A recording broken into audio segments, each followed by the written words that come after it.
Assalamualaikum warahmatullahi wabarakatuh. Waalaikumsalam warahmatullahi wabarakatuh. Apa kabar hari ini anak-anak? Alhamdulillah baik. Alhamdulillah. Mari kita berdoa dulu bersama-sama sebelum memulai pembelajaran pada pagi hari ini. Silakan disiapkan. Semua siap, berdoa mulai.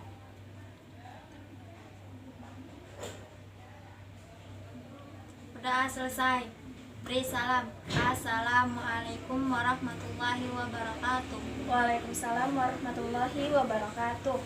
Lalu kita sama-sama bertadarus supaya pembelajaran kita pada pagi hari ini semoga Allah berkahi. Amin. Tadarusnya kita tadarus Quran surat An-Nas. Dimulai. A'udzubillahi minasyaitonirrajim. Bismillahirrahmanirrahim. Qul a'udzu birabbin nas, malikin nas, ilahin nas, min syarril waswasil khannas, alladzi yuwaswisu fi sudurin nas, minal jinnati wan nas. Shadaqallahul azim. Alhamdulillah. Kita absensi ya.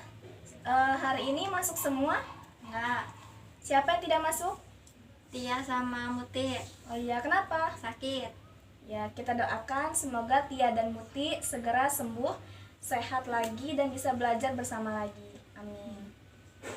Baik, hari ini kita akan belajar. Ibu harap pembelajaran kita pada pagi hari ini kalian semua bisa terlibat aktif dalam pembelajaran kita. Kalian bebas untuk berpendapat, untuk bertanya ketika kalian tidak paham atau ada sesuatu yang ingin ditanyakan, silahkan saja. Kemudian, apa sih yang akan kita pelajari pada pagi hari ini? Yaitu kita akan belajar tentang sewa menyewa atau ijaroh. Nah, sebelumnya kalian udah pada tahu belum apa itu sewa menyewa? Tahu. Apa? Sewa menyewa itu imbalan yang harus diterima seseorang atas jasa yang diberikannya. Ya, atas jasa yang telah diberikan. Ya. Tapi ketika kita akan membahas sewa menyewa ini secara lebih dalam lagi, ternyata sewa menyewa itu tidak hanya berkaitan dengan jasa, tapi sewa menyewa juga bisa terkait dengan suatu barang. Nah, di sini kita akan membahas tentang pengertian, dasar-dasar sewa menyewa, syarat sewa menyewa, rukun sewa menyewa, macam-macam sewa menyewa, kurun waktu dalam sewa menyewa, berakhirnya dan pembatalan sewa menyewa, serta apa sih bentuk sewa menyewa yang ada di masa kini, serta apa saja hikmah dengan melakukan sewa menyewa. Pertama, Ibu akan membagikan kepada kalian sebuah lembaran yang berisikan gambar tentang sewa menyewa. Kalian boleh mengamatinya terlebih dahulu, lalu nanti Ibu akan minta kalian untuk menjelaskan apa yang sudah kalian amati dari gambar ini. Silakan dibagikan dengan teman-temannya dan silakan diamati.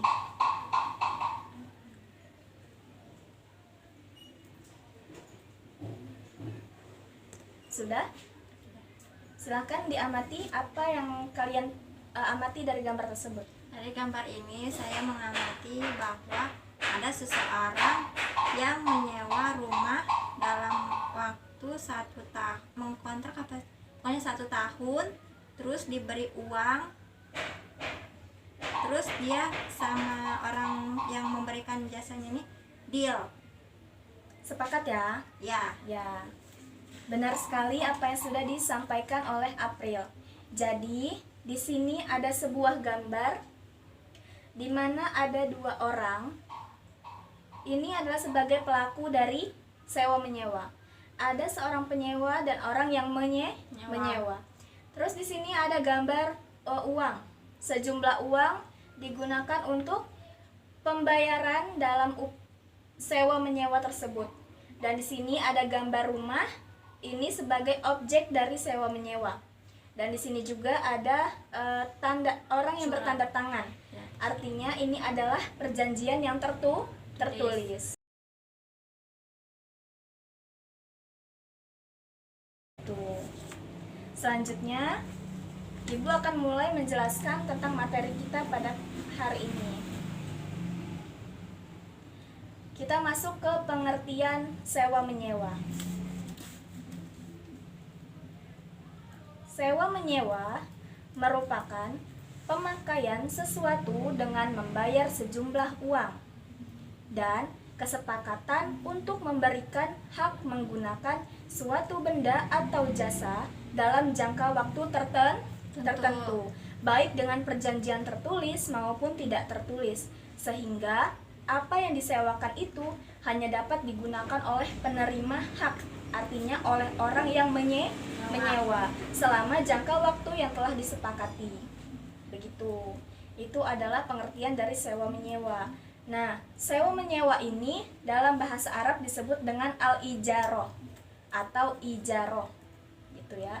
Sewa menyewa ini merupakan salah satu bentuk dari kegiatan muamalah. Kalian tahu muamalah? Muamalah itu kayak suatu jual beli ya? Ya, jual beli termasuk salah satu dari bentuk muamalah. Muamalah merupakan kegiatan atau hubungan antara sesama manusia dalam kehidupan guna memenuhi keperluan hidupnya masing-masing, seperti jual beli, sewa menyewa, kontrak, dan lain-lain. Itu terjadi sebuah muamalah. Kemudian selanjutnya kita akan masuk ke dasar-dasar ijaroh atau dalil-dalil dengan adanya ijaroh. Dasar-dasar sewa menyewa yang pertama itu ada di Al-Quran. Dalam Al-Quran salah satunya ada di Quran Surat Al-Qasas ayat 26, yang artinya, salah seorang dari kedua wanita itu berkata, "Wahai bapakku, ambillah ia sebagai orang yang bekerja dengan kita, karena sesungguhnya orang yang paling baik yang kamu ambil untuk bekerja ialah orang yang kuat lagi dapat dipercaya." Ayat ini merupakan salah satu kisah dari Nabi Musa. Nabi Musa dengan dua orang wanita. Jadi ada dua orang wanita yang menggembala hewan ternaknya. Dua wanita ini adalah bersaudara. Ayah mereka sudah tua renta.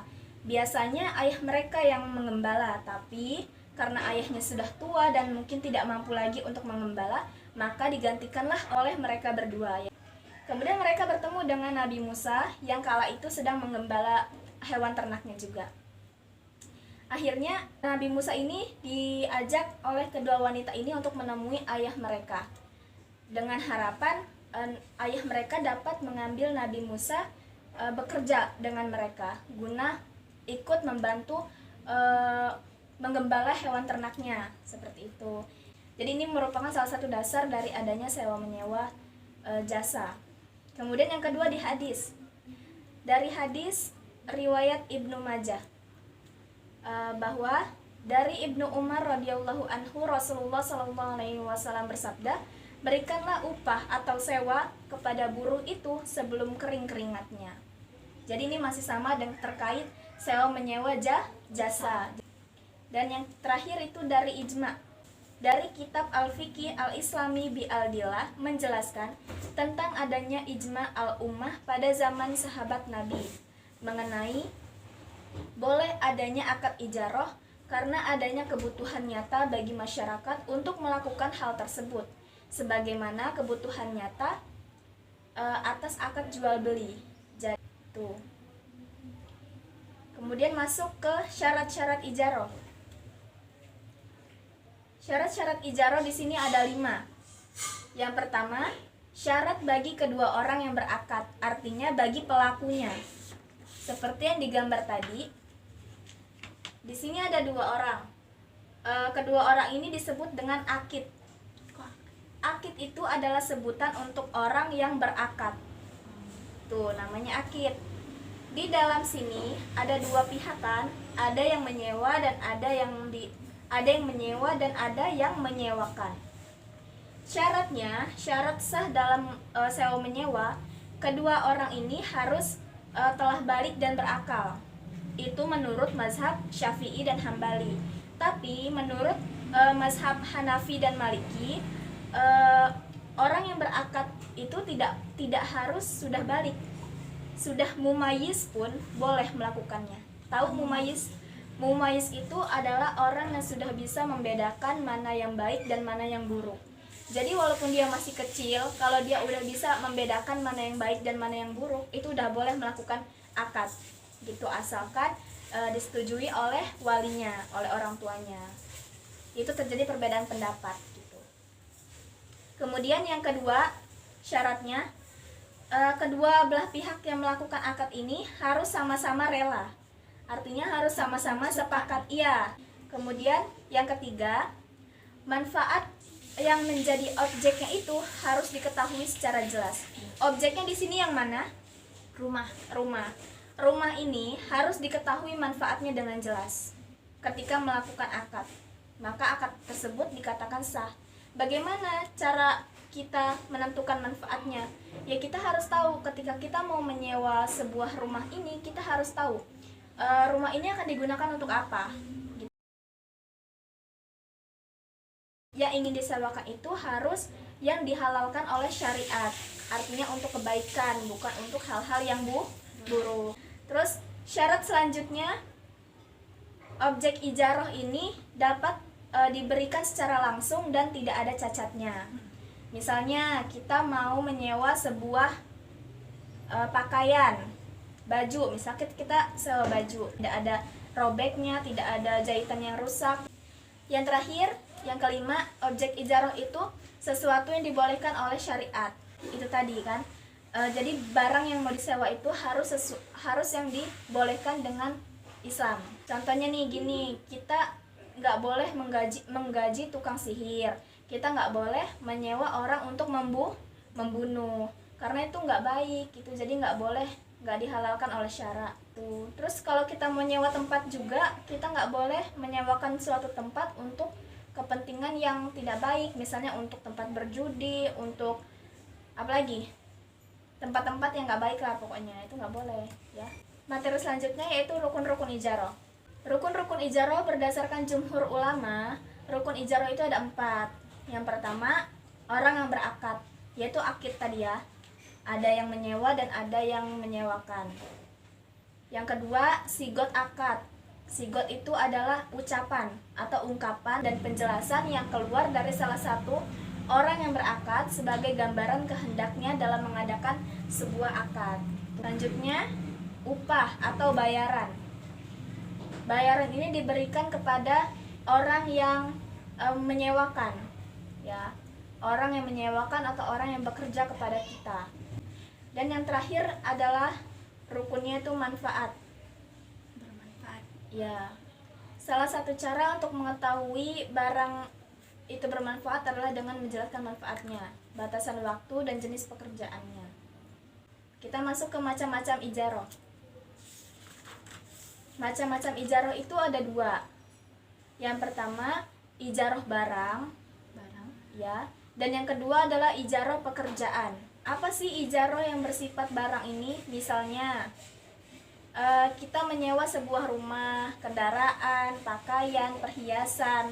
Nah, apabila manfaatnya itu dibolehkan sama Islam, itu baik manfaatnya untuk digunakan, maka para ulama itu menyatakan bahwa itu boleh dijadikan objek dari sewa menyewa. Sedangkan ijarah yang bersifat pekerjaan atau kita mengupahi seseorang untuk bekerja bersama kita, ini hukumnya juga boleh apabila jenis pekerjaannya itu jelas, baik, dan dihalalkan oleh syariat. Misalnya seperti menjadi buruh bangunan, tukang jahit, tukang salon, tukang sepatu, dan lain-lain, itu boleh. Kemudian kurun waktu sewa menyewa. Nah ini, dalam sewa menyewa itu, kurun waktu itu menjadi sesuatu yang penting dan harus dijelaskan ketika kita melakukan akad ijarah. Dalam sewa menyewa, kita bisa menggunakan satuan waktunya, bisa menit, bisa per hari, per bulan, per tahun, dan seterusnya. Contohnya, kita mau sewa barang atau jasa per menit, hitungnya per menit. Semenitnya 5.000. Misalkan kita nyewa mainan anak-anak yang ada di pusat perbelanjaan, itu kan biasanya kayak anak kecil tuh semenit 5.000 misal. Kemudian kalau misal kita mau sewa tempat, itu ada yang menggunakan waktunya per jam, per bulan, per tahun. Apa yang contoh yang per jam? Tempat. Misalnya kita parkir.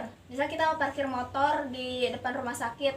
Itu kan biasanya ada dana parkirnya kan. Misalnya ya, misalnya 2.000 per jam. Apa 5.000 per jam gitu. Terus kalau yang sewa tempat menggunakan per hari, misalnya kita mau sewa hotel. Misalnya seharinya 1 juta gitu kalau hotel. Mantap. Selanjutnya kita ke sewa tempat yang menggunakan per bulan. Misalnya sewa ruko, kita mau sewa ruko itu Buat selama salon. ya, misal untuk salon selama 6 bulan atau selama 2 bulan boleh. Terus sewa tempat yang menggunakan waktu per tahun. Misalnya kontrakan, sewa rumah gitu. Udah ya, jadi udah paham ya tentang kurun waktu. Selanjutnya, berakhirnya dan pembatalan ijaroh. Ya, apa ya sih yang kira-kira menyebabkan sewa menyewa itu harus berakhir atau batal? Jadi ini ada penyebabnya nih. Penyebabnya di sini ada 4. Menurut pendapat Sayyid Sabiq, ijarah akan menjadi batal dan berakhir apabila yang pertama itu terjadinya cacat pada barang sewaan ketika di tangan penyewa. Tuh, misal kita nyewa apa? Baju kayak tadi, baju Ya, bolong. sewa baju. Pakai. Ternyata pas sudah sampai di penyewa, baju tersebut bolong atau robek atau belum kejahit. belum kejahit, itu juga bisa. Terus yang kedua, rusaknya barang yang disewakan. Apa misalnya sepeda. Ya. Kita sewa sepeda bagus nih kondisinya, pas sampai di rumah kita itu Rantainya copot. ya rantainya copot. Terus yang ketiga, telah terpenuhinya manfaat yang diakatkan sesuai dengan masa yang telah ditentukan. Simpelnya itu karena waktunya sudah habis. Misalnya di perjanjian itu kita sewa dalam waktu 30 menit. Maka berakhir, sewa menyewa itu berakhir akhirnya. Kemudian yang keempat, berdasarkan pendapat mazhab Hanafi, apabila salah satu pihak yang berakad itu mengalami kejadian-kejadian yang tidak terduga, misalnya terbakarnya gedung, terus tercurinya barang-barang, menurut mazhab Hanafi itu sudah batal, sudah berakhir. Nah, terus kita masuk nih ke yang kekinian, artinya pandangan Islam terhadap contoh sewa menyewa di masa kini. Ya, aplikasi GoPay ini merupakan sesuatu yang lagi hits banget sekarang karena mudah banget digunakan. Ya, apa pendapat kalian tentang GoPay? Ada yang bisa menjelaskan? Kayak bisa menabung di secara online kayak gitu. Ya, Menabung. GoPay itu banyak ya layanannya. Di antaranya Bayar listrik. ya GoRide, GoCar, GoFood, GoSend, GoMart, GoPay juga bisa. Shopee, biasa bayar Shopee. Iya, GoPay merupakan dompet digital. Nah, berbicara tentang GoPay, kan GoPay itu kalau misalnya kita mau mesen makanan, maka kita bisa membayar dengan GoPay. Artinya kita nggak harus membayar pakai uang cash. Ya. Kita bisa pakai uang GoPay yang ada di saldo kita. Nah, gimana sih pendapat para ulama terkait GoPay ini? Ternyata apabila ditinjau dari kelengkapan 4 rukun ijarah sebagaimana yang ditetapkan oleh jumhur ulama, maka yang pertama, akid, orang yang berakad. Dalam GoPay itu sendiri sudah terpenuhi karena ada orang yang menyewakan. Siapa yang menyewakan? Adalah pihak driver. Jadi mereka itu yang memberikan layanan kepada kita. Dan orang yang menyewa adalah pelanggannya. Kita sebagai pelanggan, kita adalah orang yang menyewa. Jadi sudah terpenuhi kan? Ada yang menyewa dan ada yang menyewakan. Yang kedua, adanya sigot atau ungkapan kesepakatan ya, berupa ijab kabul. Bentuk ijabnya itu adalah kegiatan pelanggan yang menentukan pilihan pemesanannya.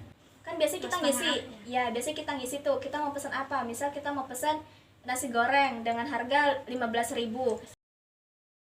Nah, itu sudah menjadi kesepakatan bersama antara driver dengan pelanggan. Nah, itu secara tidak langsung sudah menjadi ijab kabul di antara keduanya. Kemudian yang ketiga, upah, uang sewa atau upah. Ini uang tarif driver yang telah ditentukan sesuai jarak antara warung atau restoran menuju lokasi pengiriman yang bisa diberikan kepadanya, yang bisa diberikan oleh pelanggan. Dan kalau manfaatnya di sini adalah bentuk layanan driver untuk membelikan dan mengantar makanan yang telah dipesan oleh pelanggan. Jadi sudah terpenuhi empat-empatnya. Rukun ijaroh sudah terpenuhi dalam pelaksanaan aplikasi GoPay. Dan yang terakhir, apa sih hikmah dari adanya sewa menyewa atau ijaroh? Ketika kita melakukan sewa menyewa itu hikmahnya sangat besar karena di dalamnya terdapat unsur saling bertukar manfaat antara manusia yang satu dengan yang lainnya, saling memberikan bantuan antara satu dan lainnya, tolong menolong, iya, diberikan upah, tolong menolong artinya timbal balik. balik, tidak merugikan siapapun. Gimana, paham? Paham. Ada yang ingin ditanyakan? Jika tidak ada, Ibu akan memberikan pertanyaan ya. Siap? Siap. Kita mulai. Siapa yang bisa menjelaskan makna atau pengertian dari sewa menyewa? Saya. Ya, silakan April. Jadi jelasin kalau sewa menyewa itu pemakaian sesuatu barang Ya. yang diberikan yang diterima oleh yang ingin menyewa kita, terus tuh dalam waktu jangka tertentu, Iya. dan juga memberikan timbal balik kepada si penyewa Dengan memberikan uang atau barang, pokoknya yang dengan memberikan upah. upah, ya. Ya, benar. Kemudian coba silakan kamu cari salah satu dalil Al-Qur'an yang berkaitan dengan sewa menyewa selain Quran surat Al-Qasas. Ibu kasih waktu 2 menit. Bu, dah. Sudah. Ada di Quran surat apa? Al-Baqarah ayat 233. Ya, apa artinya? Silakan dibacakan. Dan jika kamu ingin menyusukan anakmu kepada orang lain, maka tidak ada dosa bagimu memberikan pembayaran dengan cara yang patut. Oh ya, dari ayat tersebut sama dengan ijaroh dalam hal pekerjaan. Ya, betul sekali. Selanjutnya, siapa yang bisa jawab lagi? Apa aja rukun-rukun dalam sewa menyewa? Ini apa sih? Ada berapa? Ada 4. Apa yang pertama? Berakat. Ya, Terus tuh keduanya itu saling mengucapkan ijab kabul. ya, atau sigot. Ya, sigot. Terus? Terus tuh memberikan upah. Ya, terus? Terus tuh barangnya atau itunya itu bermanfaat. Ya, harus manfaatnya harus Jelas. jelas. Bagus. Dan yang terakhir, tugas untuk kalian semua.